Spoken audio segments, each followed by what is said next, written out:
Tahukah Anda, mengapa seluruh penduduk Madinah seketika menangis hanya karena mendengar satu kumandang azan? Menurut catatan sejarah Islam, ada sebuah momen yang sangat menggetarkan jiwa di kota suci ini, bertahun-tahun setelah wafatnya Nabi Muhammad SAW. Suara azan yang mengudara kala itu bukanlah panggilan salat biasa, melainkan sebuah lorong waktu yang menarik ingatan setiap penduduk kepada masa-masa keemasan dan penuh kerinduan. Ini adalah kisah tentang kedalaman cinta seorang sahabat yang membuktikan bahwa cinta sejati dan pengabdian melampaui batasan fisik dan waktu. Tokoh utama dalam peristiwa emosional ini adalah Bilal bin Robah. Ia adalah sosok yang dulunya merupakan seorang budak, namun derajatnya diangkat melalui keimanan yang kokoh. Bilal terpilih menjadi muazin pertama dalam sejarah agama Islam karena memiliki suara yang sangat merdu dan lantang.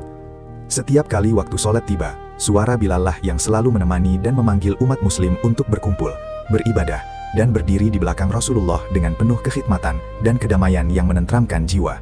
Namun, langit Madinah yang selalu cerah, tiba-tiba diselimuti duka mendalam. Menurut catatan sejarah agama Islam, wafatnya sang utusan Allah membawa kesedihan yang tak terlukiskan bagi seluruh umat, dan tidak ada yang merasakan kehilangan lebih dalam daripada Bilal. Bumi seakan berhenti berputar baginya. Kehilangan sosok penuntun, pelindung, dan sahabat terkasih membuat dunia Bilal menjadi hampa. Kesedihan yang membuncah ini membuatnya tak lagi sanggup menjalankan tugas yang selama ini menjadi sumber kebahagiaannya setiap hari.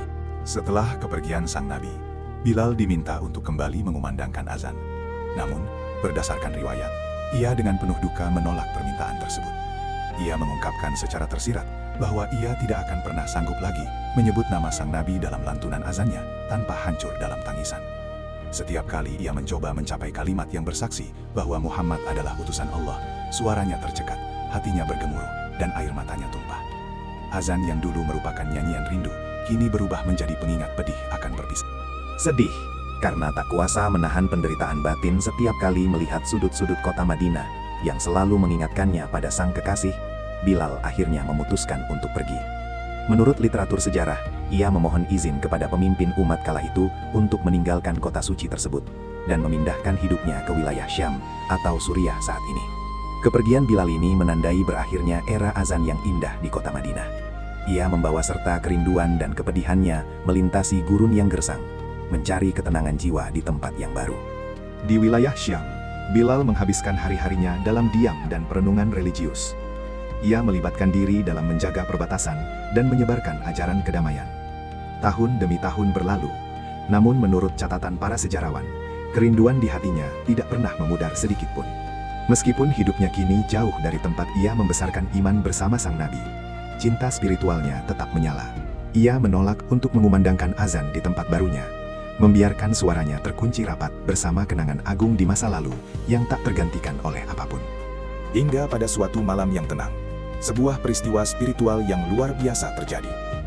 Berdasarkan catatan sejarah, Bilal mendapatkan sebuah mimpi yang sangat nyata, di mana ia merasakan kehadiran rohani sang Nabi.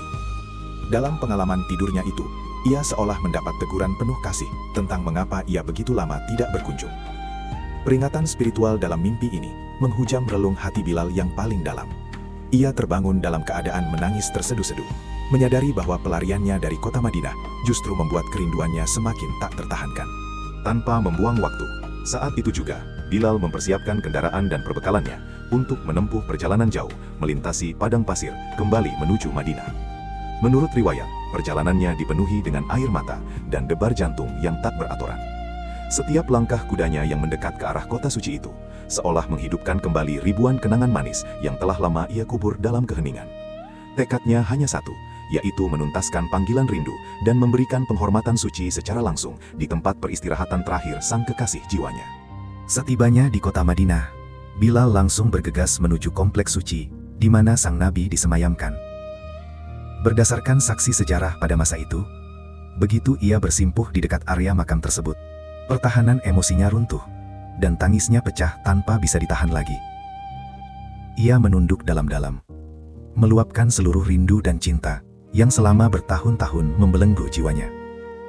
Momen ini menggambarkan secara nyata betapa ajaran agama memuliakan rasa kasih sayang spiritual antar sesama, terutama cinta yang tulus dan murni kepada sang pembawa risalah kebenaran. Di tengah isak tangisnya yang memilukan, Bilal dihampiri oleh dua cucu kesayangan sang Nabi, yaitu Hasan dan Hussein.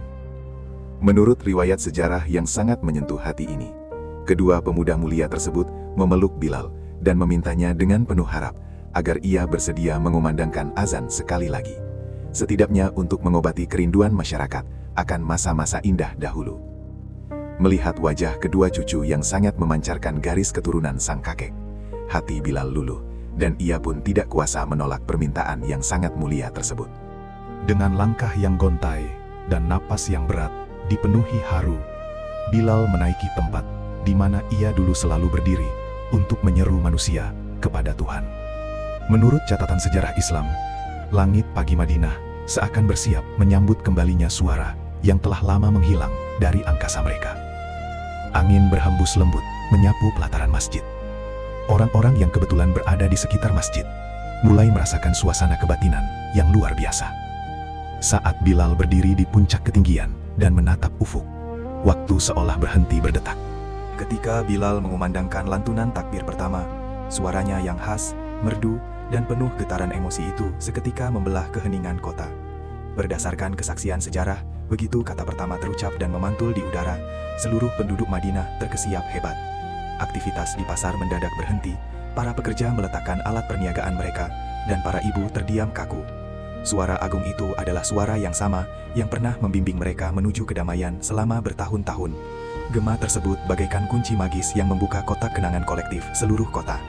Saat Bilal sampai pada kalimat kesaksian yang menyebutkan nama Muhammad sebagai utusan Allah, pertahanannya hancur dan ia tersedak oleh air matanya sendiri.